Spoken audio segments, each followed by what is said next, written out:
On this edition of Lexington Now, Crime Stoppers, Green Check, and a new Workforce Development Center.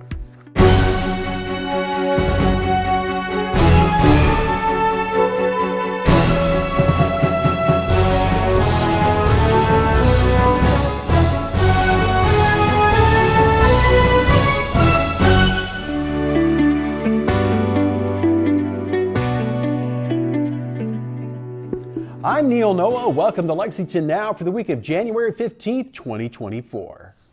The Crime Stoppers program has gotten a boost with new funds to help get stolen firearms off the streets. Here's more. Bluegrass Crime Stoppers, for those who this might be new to you, we've been around since about 1994. And this organization exists for one reason, and that is to be that confidential conduit between the community and law enforcement. And we do that in partnership with the media. So the reason this program works is that we have a confidential path to allow the community to share information about things that are going on in the community to help law enforcement make those cases and make progress quicker. We all know that law enforcement has seen a reduction in their staffing levels. We see this across the United States. And this is one of the ways that we can really help our community and help them with providing that information that helps close the gap and make that cycle to work towards the solution of a crime quicker. This partnership that's being announced today actually came from a start from last year around April or May when there was a Facebook post that was put out talking about the number of firearms that had been stolen from cars. And so that discussion led into the Bluegrass Crime Stoppers boardroom, and we asked the police department, what can we do to help? And so the Sergeant Miller went back to the detective bureau and said, what can we do? And so through that conversation, one of the partners with the ATF, Agent Mullins, got involved and said, hey, we would like to help too. So that's where we kind of started, and what we're going to announce today is the first ever partnership between a Crime Stoppers organization and the ATF to help us make an impact on getting a lot of these illegal guns and stolen firearms off of our streets. They almost always land in the hands of somebody who would do harm, and we know that, and so that's why this initiative makes sense for our community and makes sense for our police department. With this initiative, we understand that to drive action, we've got to do something a little bit different. And that's where this initiative is going to do something a little bit different. So in that spirit, we're going to offer $1,000 for any illegal gun, recovered stolen gun, and that is going to be matched by the ATF's initiative of $1,000. And we thought, well, that's good. What if we get more than one gun? Because sometimes these arrests do have more than one, and sometimes these arrests are connected to things even bigger. So if an arrest yields more than one firearm, we're going to add an additional bonus of $500 on top of that. And that is all in addition to the structure that we've normally followed with paying our tipsters. We put some stats together to share with you all, but in the last 3 years, the Bluegrass Crime Stoppers program has made or assisted with tips leading to over 189 arrests, and 18 of those were homicide arrests in our communities. We have worked with agencies and organizations across the United States and locally. And so we really exist for one reason, and that is just to be that conduit of confidential information. In the initiative that we're announcing today, ATF is teaming up with Bluegrass Crime Stoppers and Lexington Police to draw attention to firearms thefts and its impact on public safety, and we're asking the community to help. ATF is providing $10,000 to Crime Stoppers to be used as rewards for information leading to an arrest and seizure of a firearm used in a crime, or the arrest of a person in possession of a stolen gun. For this program to be successful, we need the community's support. You can contribute to public safety by providing information. So as we start the new year, ATF will continue to work closely with Lexington Police Department and law enforcement all across the Commonwealth to keep Kentucky safe. There were 475 guns were reported stolen in 2023, or 2023, I'm sorry. 411 of those 475 guns were stolen from a vehicle. This means that over 86% of firearms stolen in Fayette County were taken out of vehicles. And that goes along with what I've always said, that public safety is a responsibility of everybody in the community. Everybody. Something as simple as removing a gun from your vehicle and locking it away. Something as simple as that can save somebody's life. Over the years, Crime Stoppers has made our city safer by helping solve thousands of cases, and that is quite an accomplishment. In this new partnership with ATF, Crime Stoppers has recognized the serious problem our community is facing related to stolen firearms, or the use of firearms in the commission of a crime. Today, this announcement that Crime Stoppers is again offering our police a helping hand, increasing the reward for information concerning the guns, is excellent. Thank you so much to Crime Stoppers, and I want to thank the citizens and residents of Fayette County who provide tips through Crime Stoppers. This is what the chief was talking about. This is our community doing this. There are many cases where police need a tip to make a case. So thank you again to all these folks who are involved. It's wonderful there's a safe, anonymous way to do this, and I congratulate all these folks on their partnership. The city's Green Check program is looking for new businesses to apply. And Chrissy Balding joins us to tell us about the benefits of the program. We're here today at McConnell Springs to talk about Green Check, which is Lexington's sustainable business program. It's been going on since 2016, and we have more than 60 businesses and organizations that are members. It's totally free. It's just a way to kind of do a little check-in about how your business is doing environmentally and get some pointers on ways that you could improve. And it's also a way to network with other businesses who are interested in helping the environment. Businesses can get points for all types of things. So McConnell Springs Nature Center is an example. They became a Green Check business last year at the silver level. So even simple things that you might take for granted, like having water fountains where people can fill their water bottles, having motion sensitive lights in the restrooms so they're not always on. There's a bike rack, so the bike parking is closer than any vehicle parking. Just simple things like that. We have a scorecard, which kind of, looks like a report card that you had back in school. And if you score up to 30% of the points, then you get to be a member. To be bronze, you need to be 45 to 65%. Silver is above that. And to be gold, you need to be above 86%. There are many benefits to being a Green Check member. We will work with you directly to give you a personalized plan for how you can improve your environmental footprint. We will give you exclusive behind-the-scenes tours to things like the recycling center and the wastewater treatment plant, and show you what other folks are doing as far as being environmental, and have networking opportunities. Application deadline will close January 31st. I'll spend about the next 6 months meeting with businesses, showing them ways that they can improve, and then we'll do the formal recognition in September. Businesses are able to use it in their marketing to show that they do care about environmental causes. It's just a simple application. It shouldn't take more than 5 minutes that talks about what they're already doing, what they would like to learn more about, the size of their business. We have all sizes of businesses participating in Green Check, everything from huge corporations like Lexmark down to small businesses that are operating out of someone's home. Certifications are good for 3 years. So every 3 years we'll work with businesses to recertify, and we do find that a lot of times people will gradually improve over time, moving up. I know of one in particular who had moved from member to bronze up to silver. Businesses and organizations don't have to necessarily have an environmental purpose to apply for Green Check. We do have a really wide range. go to lexingtonky.gov/greencheck.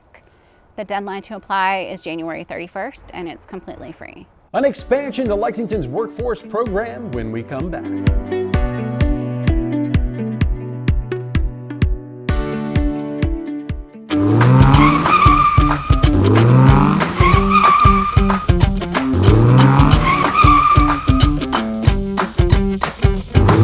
Hello, I'm Lieutenant Chris Van Brackle with the Lexington Police Department Traffic Unit. Today we are talking about disability accessible parking and the aisles between those parking places. Accessible parking is a valuable and necessary resource for people with disabilities, and that includes the striped area next to accessible parking spots. These are access aisles, and it is illegal to park here, even if you have an accessible parking permit. Police and Lex Park will write tickets when they see vehicles parked in an access aisle or parked in an accessible space without a placard, and the fine is $250. Know where and where not to park. Keep the access aisles clear. Thank you, and drive safe.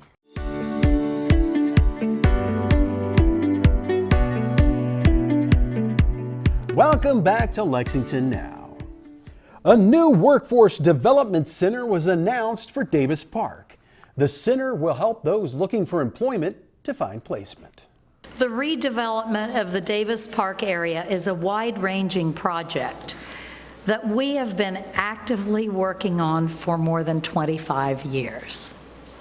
This workforce center, the latest development, will bring our community a multitude of career and employer services that will serve all residents and businesses in Lexington-Fayette County.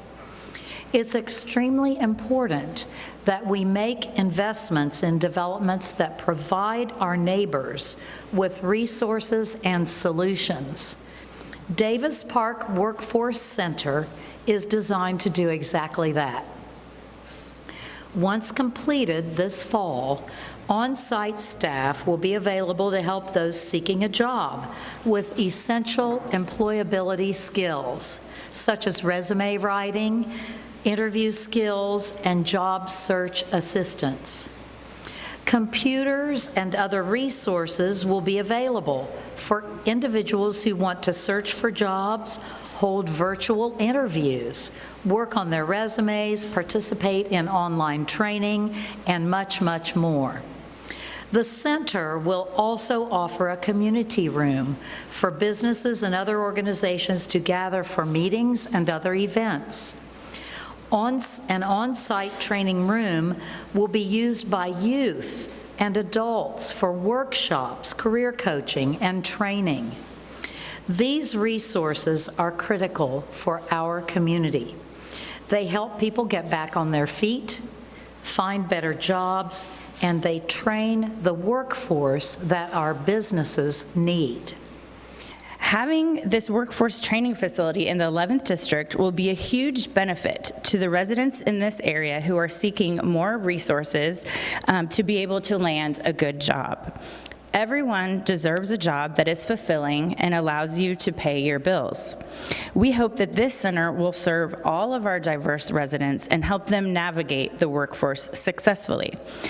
I'm also thrilled about the other possibilities of this space and how it will be used for the community.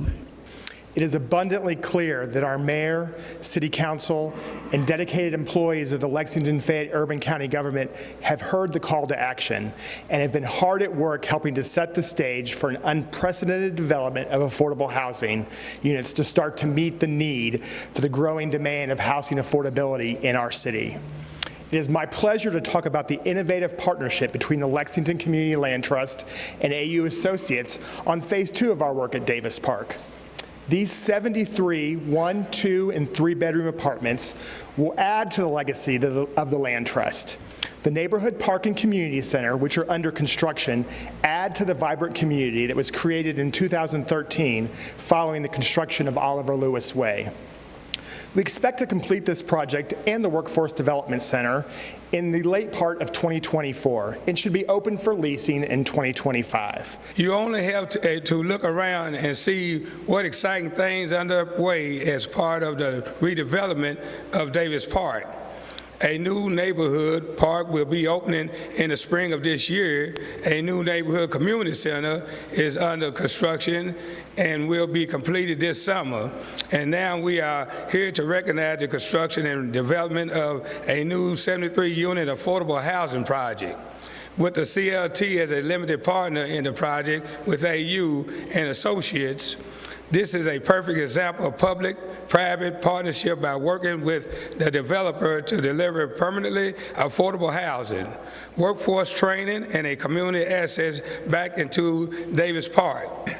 We will offer everything from job search assistance, employability skills training, career coaching, youth events, and meeting space, and so much more.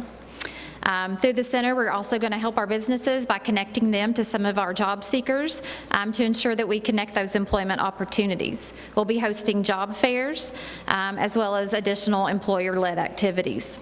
It is paramount that for us to have a strong workforce that we create high-demand occupations in order to ensure our residents have full-time, suitable employment to provide for themselves and their families. We also want to ensure that our businesses are able to fulfill their workforce needs.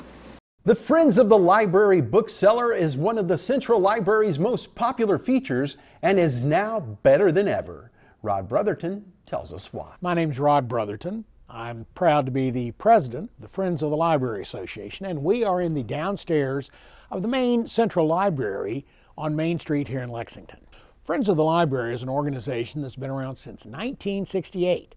And what our job is to provide a retail outlet for donations that are made to the library and books that have been taken from circulation. Our job is to support the library, and all the net profits that we make go directly back to the Lexington Public Library. For example, this year we have already given $22,500 to the Marksbury branch, which is the newest branch of the Lexington Public Library, which will be opening in the first quarter of 2024.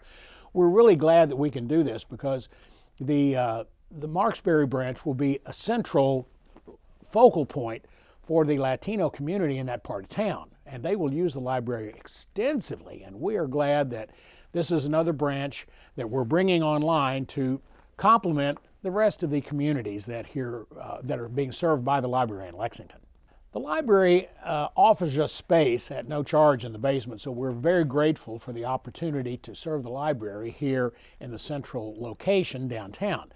But with the basement location, it has been very difficult to try to figure out the best configuration, and for years we had this one little room and a storage room in the back, but with putting our heads together, we found out that we can make more room and open our storage room while using the existing infrastructure that was given and actually double the space that we've had for patrons to come in and look at all our books. We will have more than 20,000 books for sale, and which will have we've had our opening day on the 6th this last Saturday, and we just look forward for everybody to come down and see all the things that the library has to offer. We will be open every day 10 to 4, Saturdays from 10 to 4, and the first Sunday of the month from 1 to 5. Anything that you want to fuel your passion for knowledge, we can help you with. Just let us know what you're looking for, and we'll try to get it for you. Knowledge in open societies are the key to equality and justice. And if we don't have that, then we're going to have problems. But all open societies have vibrant library systems. And what we do by giving money back to the library is one of the things that, because of the way that the tax structure is organized here in Fayette County and some other areas across the country, the monies that are granted to the library operation are very restrictive. And so the things that we provide by giving money back to the library are things that are typically not allowed under the tax structure as it is. So it gives them a little more freedom to do things and make donations, like we said, to the Marksbury branch for this year, or buying things that are outside the budgetary constraints of the normal allocations of tax revenues. Benefits everybody. One of the other things we do is we take donations typically on Monday and Tuesday from 10 to 2. Just call us at 231-5505.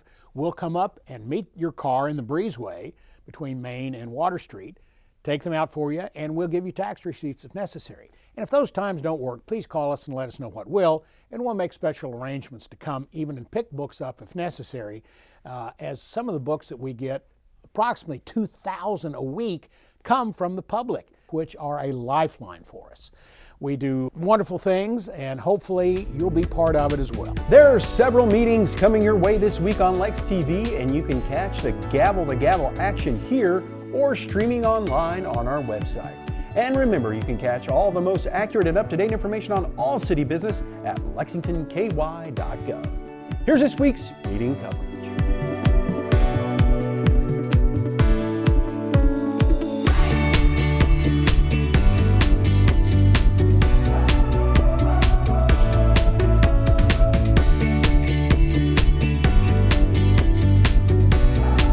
That's all for now, but as always, you can keep up with us on social media. Check out the latest traffic updates on X at LexRex or catch our live traffic cams on lexingtonky.gov. For all of us at Lex TV, I'm Neil Noah, and that's it.